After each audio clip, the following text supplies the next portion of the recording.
and welcome to Doing Disasters Differently, the podcast with Renae Hanvin, which is all about inspiring you to start thinking and doing disasters a little bit differently too.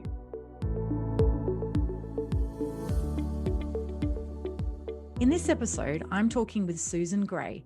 She's the president of the Tilba District Chamber of Commerce in the southern region of New South Wales and the owner of the main pub in Tilba. And we're talking about a business owner hit by disaster. So a little bit about Susan. Susan and her husband bought the Dromedary Hotel in Central Tilba almost exactly 3 years ago. Susan spent around half the year travelling around the world for work. Prior to being an airport consultant, Susan was a journalist and editor, and then a corporate communications and business development director with a major global food operator, while her partner was the CEO of a global media business. They both have a lot of business experience, and the pub that they now own is managed by family and trusted locals. Susan's originally from the UK, and her partner is from Wollongong, but his dad grew up in Tuross Head on the south coast of New South Wales, so they knew the area a little bit before they bought the pub. So I always like to start with where we met. Well, I first met Susan when we were reaching out to potential collaborators in a grant application that C2C was submitting under the New South Wales Bushfire Community Recovery and Resilience Fund. And the grant was to help build capabilities of businesses and business chambers to become more resilient to future disasters. I'm really excited to share that we won the grant and we're starting to activate it now. Susan's been really receptive and supportive of the project, both in the application phase as well as currently as we move into delivering the project within her region. As president of a business chamber in one of the bushfire affected areas of New South Wales, Susan has been helping the businesses in Tilba through a year of compound disasters with bushfires, floods and COVID-19. Owner of the local pub in this tiny historic town, Susan has first-hand experience of how businesses can be impacted by disasters, both directly and indirectly. Tilba is one of New South Wales' perfectly preserved heritage villages and a great base when exploring the beautiful South Coast. It's also host to the famous ABC Cheese Factory, one of the 50-plus businesses that base themselves in this beautiful location. Really great to chat with you today, Susan, on such an important angle relating to your experience and to share it with others. So can I start with, tell us about the town of Tilba and the business that you run there? Yeah, Tilba and Central Tilba are two small towns that sit at the base of Mother Goolagga, which is a very dramatic and picturesque mountain that kind of looks over all of Eurobodalla Shire and Bega Shire. It's a very, very pretty place. And the town itself, both towns are both in a heritage area, so they're both in conservation areas. They're heritage listed, so most of the properties are either over 100 years old or look like they would be over 100 years old.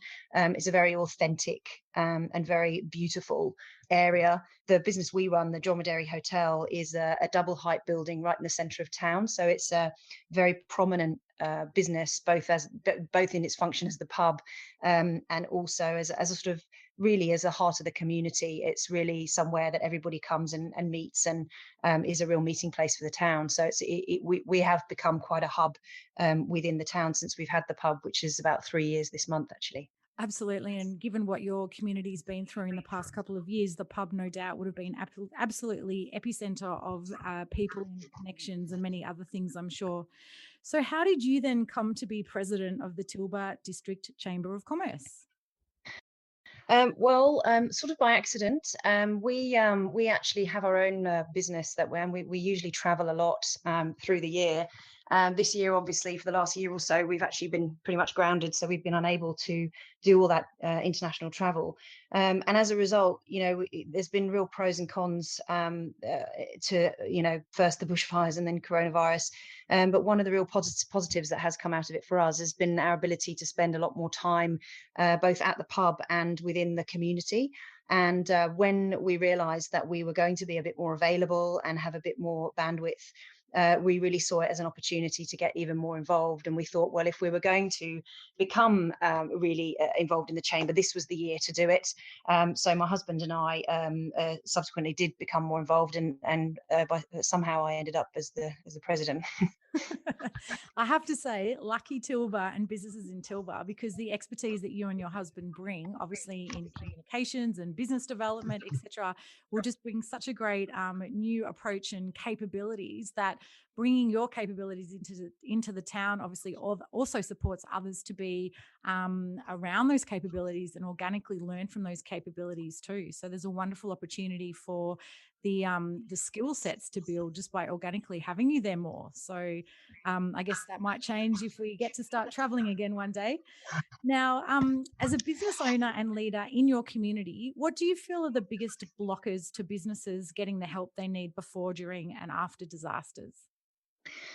I think one of the challenges that we have as a not just Tilbury, this is something that is throughout all of the South Coast, I think, and other regions as well, I'm sure, is that there's a lot of people who run businesses there who have been there a long time, or who have maybe bought businesses there because they wanted a certain lifestyle that they were buying into, and that's all. In the good times, that's great, but when things get quite tough, I think one of the challenges we've had is that there isn't, sometimes that level of sophistication in terms of running their businesses. So, when they've had to respond to big challenges, they're not always equipped to deal with them. So I think one of the challenges we have had is just their lack of experience of the community. It's a bit uncharted territory for them, we've had some really amazing huge challenges thrown at us, which nobody would arguably ever be equipped to deal with, but they have been quite huge. We've had first the bushfires, then we've had COVID, and then through that we've had this bizarre situation where we've just had this incredible growth with this huge influx of tourism. So a real kind of schizophrenic sort of existence, and very difficult for people to respond to. I think the other challenge that we have as a community is access to the right resources and people, because they're not really immediate responses, but their sort of subsequent impact is that we've had this huge influx of tourism. We've had this huge kind of popularity of the area driving housing demand, for example, people moving to the area. And one of the things that's done is that it's made it very difficult to get good, reliable, skilled staff, largely in hospitality, but actually across the board. And now, as a consequence of what we've been through, the whole region is really struggling to attract really good people and keep them. Even if they can attract the good people, there's nowhere for them to live. So that's sort of one of the challenges we're having, is just finding the support to try and kind of solve some of those problems. It's so interesting, isn't it? Because I've been in the disaster space for over a decade now. And, it's the direct and indirect consequences of disasters. So again, the community can be directly impacted like your community has, or indirectly impacted.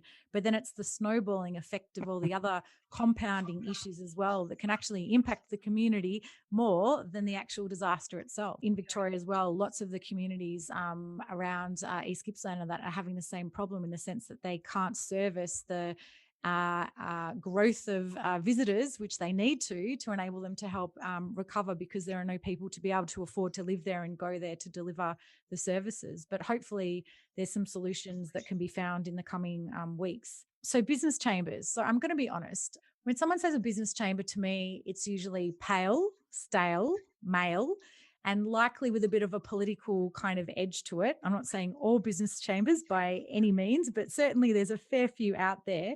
So what's the best thing about being part of a business chamber in Tilba? Well, it's really funny you should say that, actually, because I think, I sort of ended up as president of the chamber. And I think it partly, even though I'm very well traveled and very long in the tooth in some ways, I think I was largely naive of many of those things you just mentioned, but that was probably a good thing, because I'm not burdened too much by that. We've got, just as an aside, we've got a committee of 7 in our chamber, and 5 of them are women. Our president, our treasurer, and our secretary are all women. And we've really, I think, in the last 6 months, really made a difference. The chamber was moving along, doing its thing, trying very hard. But I think the times have changed so much, and the area and the town has changed so much, and the conditions that we're all operating in have changed so much. So I think having these new personalities, all these new skill sets, these new ideas and new enthusiasm, has really changed the nature of the chamber, and how we all work together. And I think that's actually been the best part about being part of the chamber, is actually we're already community members, but we've really all sort of strengthened those relationships and become a real team. And I think if you become a real team, you can get a lot more done. Oh, 100%. You're so much stronger working together. And I have to say, I'm really excited about what you're leading and driving and the conversations that we've had in Tilba. And I can't wait to see and hear more and help as much as possible in terms of evolving it in the community as well. Because, I think business chambers have such a big opportunity to play a really vital role in communities before, during, and after. And chambers are about connecting and building connections in businesses, then support connections in communities. So yeah, really excited to be seeing what's happening in Tilba and hopefully sharing lots more in the future. So as a business chamber, and you mentioned you've got 6 on your team, so obviously, or your committee, etc. So what's the biggest challenges for you then that you face as a business chamber? I think our physical size is a bit of a limitation, in the sense that, we're a very small town with a very small number of businesses. So, I mean, one of the things we did when at the same time as me coming in as president, we had some changes to the constitution, and we added associate members. And the reason we did that was in order to be able to access other resources, frankly, so that people who were local but not necessarily business owners in Bate Street, which is the main street through Tilba, could still sort of legitimately participate in the chamber. So that sort of opened it up to be able to include, people who are maybe civil servants or lawyers or accountants who live locally, but aren't really active businesses, or maybe are retired but still have a lot to give. So we're hoping that will help us. But certainly our physical size means that our kind of the pool we're fishing in is quite small, and also by definition, then that sort of group of professional, sort of reliable, engaged people. But I think that will change and is changing. And the other thing is resources, which is a related point. It's quite hard to find people who have the time, but also the skill set to be able to actually help us drive some of these initiatives that we want to do when we're such a small community. Yeah, definitely. And again, I'm super excited about talking about that further, because one of the other grant projects we won is in the Blue Mountains, where we're helping them evolve a regional business chamber structure. So they've got 11 little business chambers, probably some similar size to Tilba, and again, trying to identify the value in some systems and processes and setups for engagement and whatnot that can help them, and obviously not take away by any means that local level, but again, take away some of the administrative needs and time and costs to enable, I guess that sort of thing to happen at a bit higher level, that can facilitate more great volunteer and input being achieved at the really local level. So there might be opportunity. We can obviously see if that works for yours as well. Now, we obviously connected when we were reaching out to some business chambers, because we were applying for some grants with the New South Wales Bushfire Recovery and Resilience Program. So we've had a bit of a few conversations about this in the past. But what was your experience applying for the grants following the bushfires? Well, I had never done anything like this before. I mean, I come from a background of business development, so I've written plenty of tenders and responded to plenty of tenders. So from that point of view, an RFP process, an EOI process is very familiar to me, but I've never done a grant application before. So I found the process quite onerous. I did find that I thought that there was a lot of unnecessary repetition and information that was requested. Obviously, I understand that they need to be very thorough and have good governance around them, but I just felt like some of it seemed rather superfluous. But and the other thing was that I felt like the process was very rushed.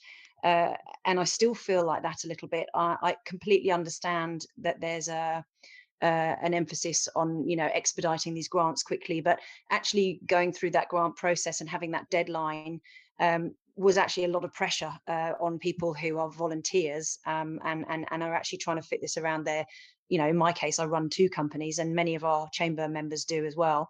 And it was a very difficult process, just in the sheer volume of work that had to be done. So I thought the timing was rushed, because it also rushed the thinking. It wasn't so much the doing; it was actually the thinking around what are we actually, what do we really want this money for? What do we want, what do we want to get out of this process? And it was a useful process to do, but I felt it was a bit hurried. Yeah, I think we've had that from so many communities as well, in the sense that they almost needed help to facilitate the potential of ideas that would be the outcomes they wanted, to then identify the grant projects that they could submit to deliver to all or some of it as well. So I guess it's hopefully a process that will get a review at a state and a federal level. And I know the new National Recovery and Resilience Agency, it's definitely something that we've proposed to them as well. Because I think there was so much pressure on having to apply for these grants, because otherwise you'll miss out on the money. So sometimes there were applications just almost for the sake of applications, Mm. because people felt like, well, if I don't put something in, then I'm not going to get, I'm going to miss out on the pie. But then now many communities have won, some of these grants, and they're a bit like, well, I don't actually know if this is what we really need to do, but now we need to do it. So it's kind of it's one of those wicked problems, I guess. Now, when we were talking to you about submitting for the grant application, you were also working on an application, which we're really excited to hear that you won as well, to create a strategic plan for the Tilba district. So tell me a little bit more about that and what benefits it's going to bring. Yes, we are. We're very, very excited about this. As I mentioned, Tilbury is a small place, but I have always felt that it really punches above its weight in terms of impact on the whole of the South Coast, but also particularly within the Shire. But we sit right at the bottom of the Shire, almost on the border with Bega Shire. There are other bigger, louder, and frankly more significant and important locations within the Shire, like Bateman's Bay, Maruya, Narooma, who have historically, I guess, had a bit more attention. And we feel, and have felt since we've been in Tilba for the last 3 years, that Tilba probably deserved now, and it may not have done in the past, but now was the time to give it a bit more focus in terms of looking forward, and what was important for us as a community and as a town in the future. And there was nothing really in place. And the other thing, as a president of a chamber, a new incoming president, there were a lot of very micro issues that were being picked up and tried to talk to certain stakeholders, and we weren't getting much cut through because they were micro issues. And I felt like we needed to take a step back and really have some clarity over what was really important to us, what were the issues that we really wanted to take forward, and what were the ones that we really don't need to be dying in a ditch over.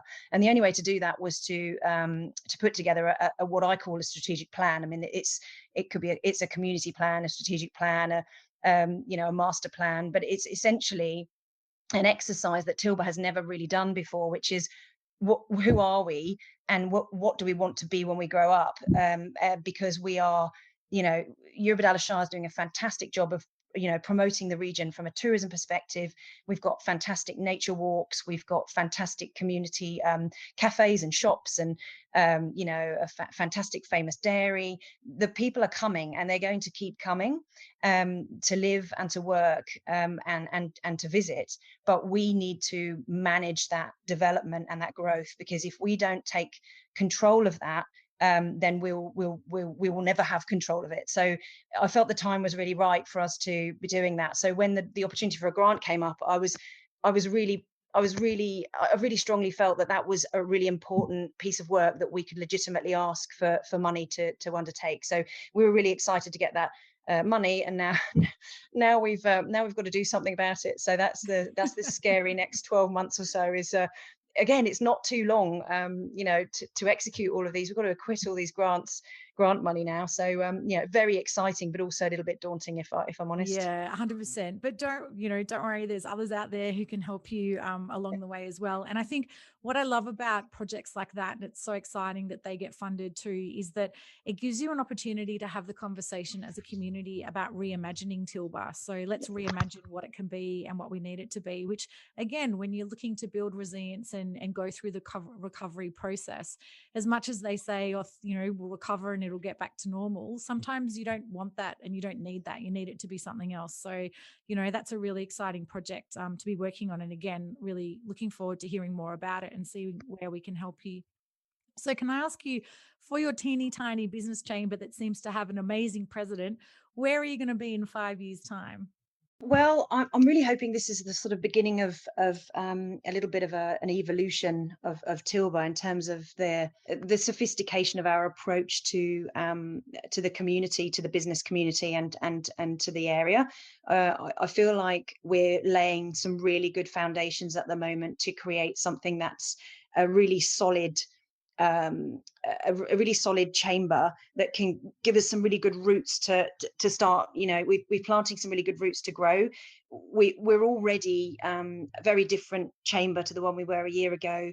There's a lot of really interested, engaged, clever people in the area who are now much more active in the chamber than they were before, and I just want more of the same. Really, I want to be able to demonstrate that we're really adding value, and by doing that, attract more of the same to the chamber, so that we can really leverage this strategic plan. Because hopefully this time next year, we'll have this fantastic document that has got really tangible things in it that we can start delivering, and we need a chamber that can take that and deliver it. So that's my hope for the chamber, is that we're strong and cohesive, and the real glue that binds the community together. Well, I think you're definitely stepping in the right direction, and what a great leadership role that you're playing, you and your husband are playing in the community as well. Now, I always finish up with the same question. Can I ask you, what would be the 2 things you'd like to be done differently in the disaster space? It's a bit of a difficult question. I think we understanding where we can get helpful help. Um, and I don't mean to sound ungrateful, because I cannot believe the amount of assistance, support, funding that is out there. Coming from the UK, well, I just don't think this. I'm blown away, honestly, by the amount of support that is available.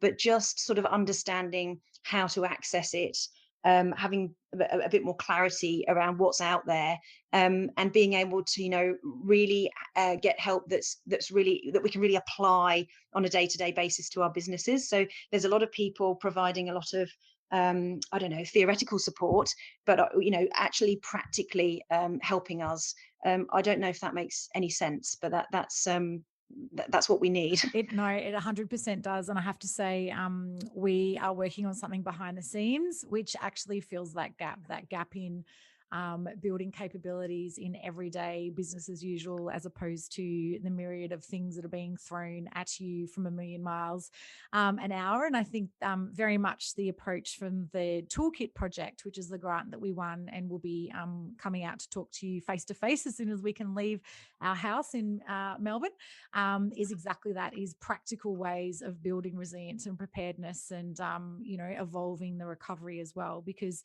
it's great that people can have 40-page business continuity plans and tell you what you need to do, but people need to be shown how to do it, and it needs to be ways that are relevant and appropriate for all types of businesses, including those open 7 days a week, those open nights, those open business hours, etc.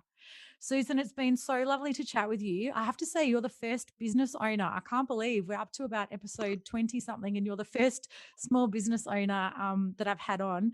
I've been talking with Susan Gray. She's the president of the Tilba District Chamber of Commerce in the southern region of beautiful New South Wales, and also the owner of the main pub in Tilba. And we've been talking about a business owner hit by disaster. Susan, thanks so much. And I'm going to come up and have a wine.